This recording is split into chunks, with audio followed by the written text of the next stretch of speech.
Stargirl Chapters 20 through 22. Twice a week, the results of the state basketball tournament were posted on the plywood roadrunner in the courtyard. The surviving teams were into the sectionals now, then would come to the regionals. Then, with only 2 teams left, the big show, the Arizona State Championship. Glendale, the team we had lost to, got bitter, masochistic attention on the roadrunner with scores in foot-high numerals as they continued to win and move through the tournament. Meanwhile, Stargirl was involved in a tournament of her own, the oratorical contest. As Micah High's winner, she qualified for the district talk-off, as the Times called it. It took place in the auditorium of Red Rock High School, and lo and behold, Stargirl won that too. Next up was the state finals in Phoenix on the 3rd Friday in April. In my homeroom, when the announcement came over the PA about Stargirl winning the district title, I was about to let out a cheer, but I caught myself. Several people booed. Getting ready for the final, Stargirl practiced on me. Most often we went into the desert. She did not use notes, nor did her words seem memorized. Each time she gave the speech, it was different. She seemed to insert new material as it popped into her head. She matched her words so perfectly that the speech was not a speech at all, but one creature's voice in the wild, as natural as a raven's call or a coyote's howl at midnight. I sat cross-legged on the ground. Cinnamon sat on me. We listened to the rapture, and so I had believed did the tumbleweed and the cacti and the desert, the mountains, all listening to the girl in the long falling skirt. What a shame, I thought, to pack her performance into a schedule and present it to rows of plush back seats in an auditorium. Once, incredibly, an elf landed atop a seguro not 10 feet from where she was speaking. It paused for a full minute before ducking into its hole. Of course we did other things too. We walked, we talked, we rode bikes. Though I had my driver's license, I bought a cheap second-hand bicycle so I could ride with her. Sometimes she led the way, sometimes I did. Whenever we could, we rode side by side. She was bendable light. She shone around every corner of my day. She taught me to revel. She taught me to wonder. She taught me to laugh. My sense of humor had always measured up to everyone else's, but timid, introverted me, I showed it sparingly. I was a smiler. In her presence, I threw back my head and laughed out loud for the first time in my life. She saw things. I hadn't known there was so much to see. She was forever tugging my arm and saying, "Look!" I would look around, seeing nothing. Where? She would point there. In the beginning, I could not see. She might be pointing to a doorway, or a person, or the sky, but such things were so common to my eyes, so undistinguished, that they would register as nothing. I walked in a gray world of nothings. So she would stop and point at the front door of the house where passing was blue, and the last time we had passed it had been green, and that as near as she could tell, someone who lived in the house painted the front door a different color several times a year. Or she would whisper to me that the old man sitting alone on the bench at the Tudor Village shopping center was holding his hearing aid in his hand, and he was smiling, and he wore a coat and tie as if he were going somewhere special, and pinned onto his lapel was a tiny American flag. Or she would kneel down and pull me down with her and show me the ants, 2 of them, lugging the lopped leg of a beetle 20 times their size across the sidewalk, as might 2 men, were they strong as ants, carrying a full-grown tree from one end of town to the other. After a while, I began to see better. When she said, "Look," and I followed her pointing finger, I saw. Eventually, it became a contest. Who would see first? When I finally did it, said "look," and pointed and tugged her sleeve, I was as proud as a first grader with the star on his paper. And there was more to seeing than that. What she saw, she felt. Her eyes went straight to her heart. The old man on the bench, for example, made her cry. The lumberjack ants made her laugh. The door of many colors put her in such a stint of curiosity that I had to drag her away. She felt she could not proceed with her life until she knocked on such a door. She told me how she would run the Micah Times if she were the editor. Crime would be on page 10, ants and old man and painted doors on page 1. She made up headlines. Ants haul monster load across vast barren walk. Mystery smile, old man nods off at Tudor Village. Door begs, knock me. I told her I wanted to be a TV director. She said she wanted to be a silver lunch truck driver. Huh? I said. You know, she said, people work all morning and then it's 12 o'clock. The secretaries in the offices walk out the door, the construction workers put down their hard hats and hammers, and everybody's hungry. And they look up, and there I am. No matter where they are, no matter where they work, I'm there. I have a whole fleet of silver lunch trucks. They go everywhere. Let lunch come to you. That's my slogan. Just seeing my silver lunch trucks makes them happy. She described how she would roll up the side panels and everyone would practically faint at the cloud of wonderful smells. Hot food, cold food, Chinese, Italian, you name it, even a salad bar. They can't believe how much food I fit into my truck. No matter where you are, out in the desert, the mountains, and even in the mines, if you want my silver lunch service, I get it to you. I find a way. I tagged along on missions. One day she bought a small plant, an African violet in a plastic pot on sale for 99 cents at a drugstore. Who's it for? I asked. I'm not exactly sure, she said. I just know that someone at an address on Marion Drive is in the hospital for surgery, so I thought whoever's back home could use a little cheering up. How do you know this stuff? I said. She gave me a mischievous grin. I have my ways. We went to the house on Marion Drive. She reached into the saddleback behind her bicycle seat. She pulled out a handful of ribbons. She chose a pale violet one that matched the color of the tiny blossoms and stuffed the remaining ribbons back into the seat pack. She tied the violet ribbon around the pot. I held her bike while she set the plant by the front door.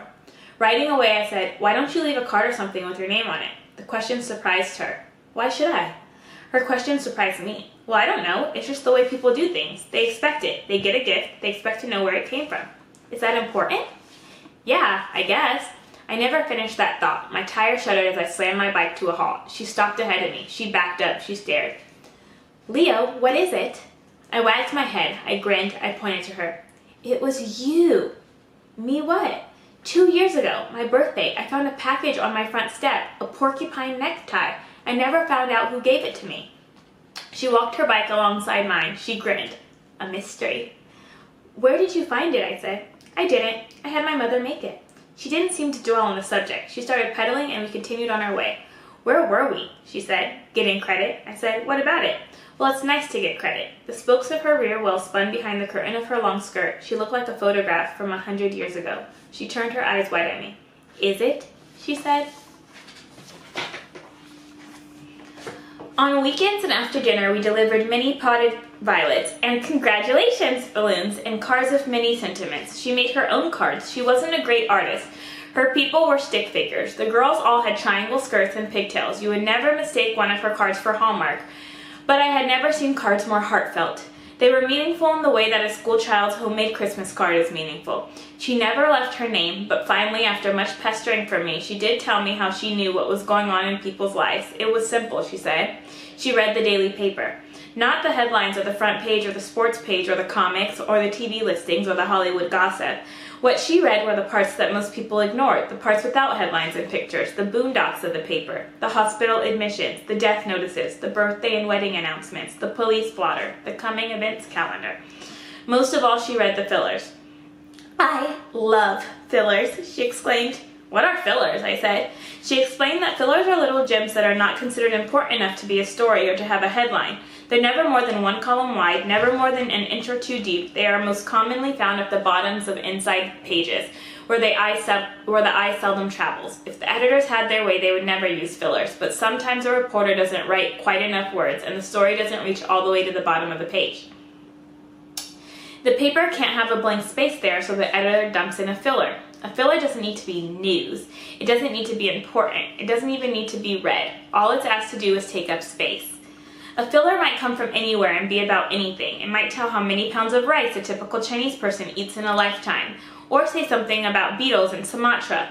Or the filler might come down from the street. It might mention that so-and-so's cat is missing, or that so-and-so has a collection of antique marbles.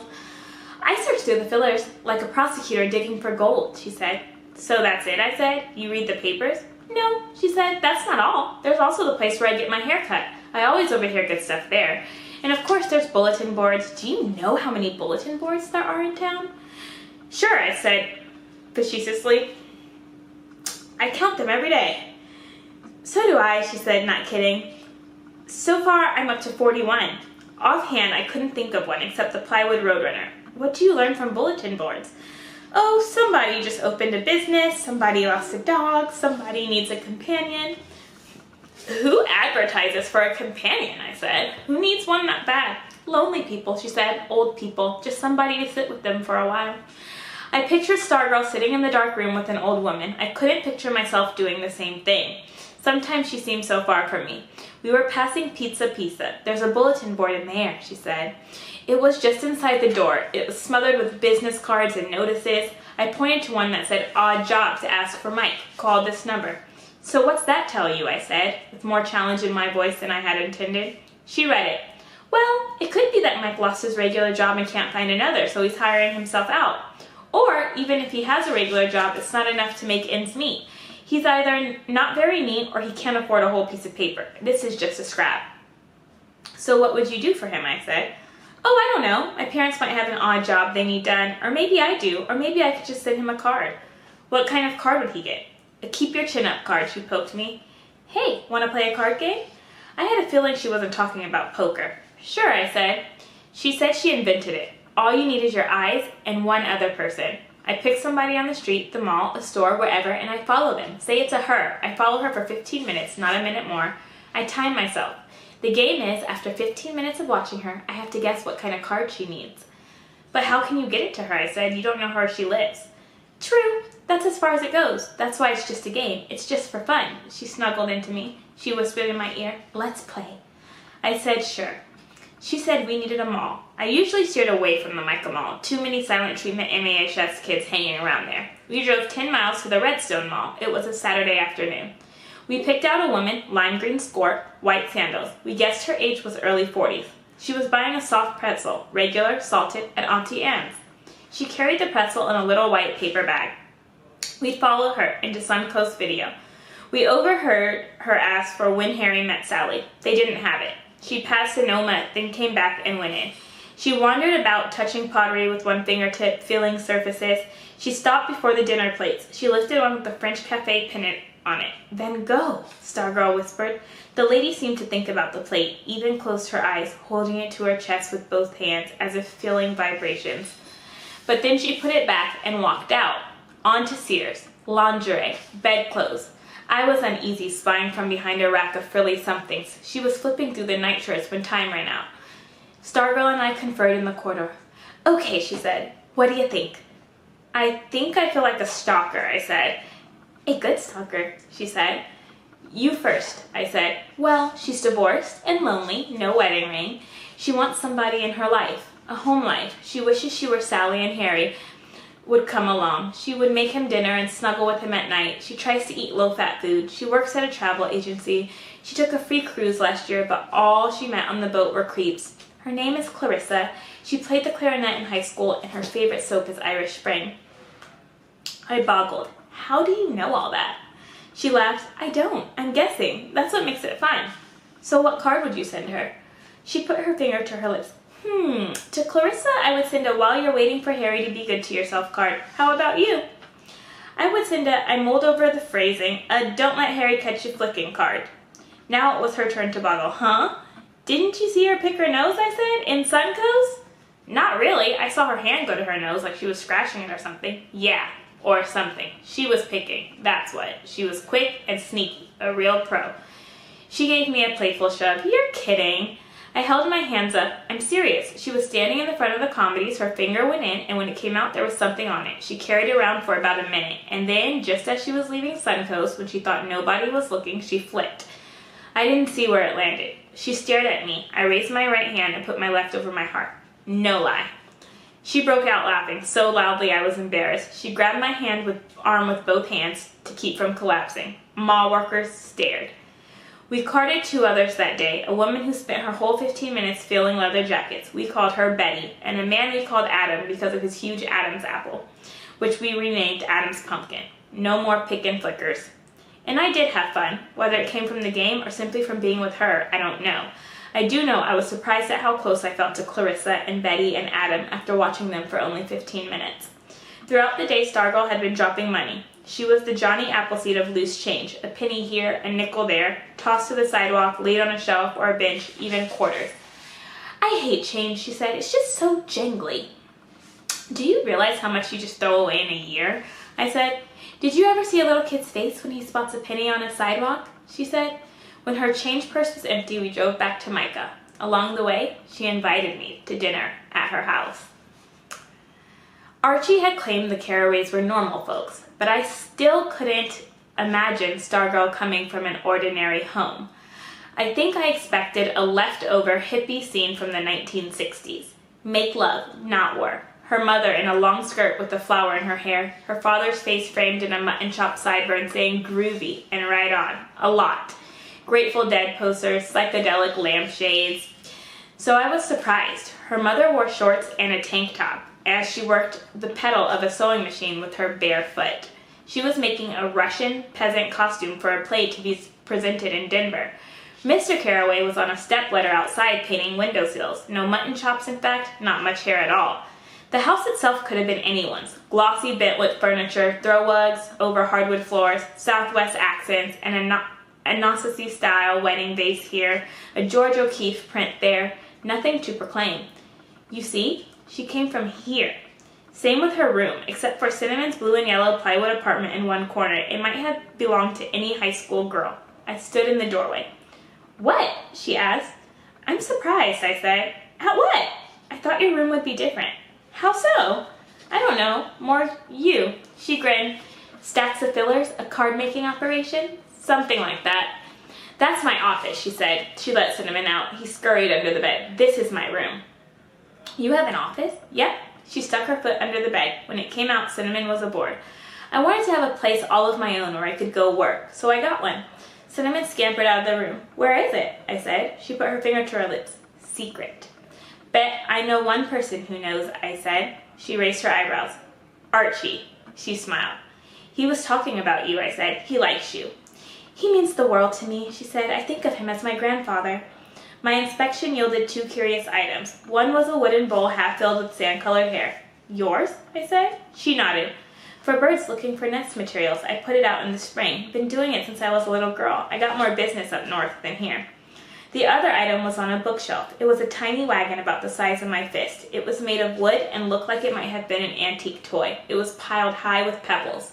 Several other pebbles lay about the wagon wheels. I pointed to it. "You collecting stones or what?" "It's my happy wagon," she said. "Actually, it could just as well be called an unhappy wagon, but I prefer happy." "So what's it all about?" "It's about how I feel. When someone makes me happy, I put pebble in the wagon. If I'm unhappy, I take a pebble out. There are 20 pebbles in all." I counted 3 on a shelf. "So there's 17 in the wagon now, right?" "Right." "So that means what? You're pretty happy?" "Right again." "What's the biggest number of pebbles ever in the wagon?" She gave me a sly smile. "You're looking at it." It didn't seem like just a pile of pebbles anymore. "Usually," she said, "it's more balanced. It hangs around 10, a couple to one side or the other, back and forth, like life."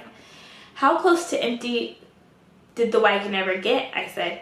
"Oh," she turned her face to the ceiling, closed her eyes. "Once, down to 3. I was really shocked. "Really? You?" She stared. "Why not me?" "You don't seem the type." "What type is that?" "I don't know." I groped for the right words. "The 3 pebble type?" she offered. I shrugged. She picked up a pebble from the shelf and with a grin dropped it into the wagon. "Well, call me Miss Unpredictable." I joined the family for dinner. 3 of us had meatloaf. The 4th, guess who, was a strict vegetarian. She had tofu loaf. Her parents called her Stargirl and Star as casually as if she were a Jennifer.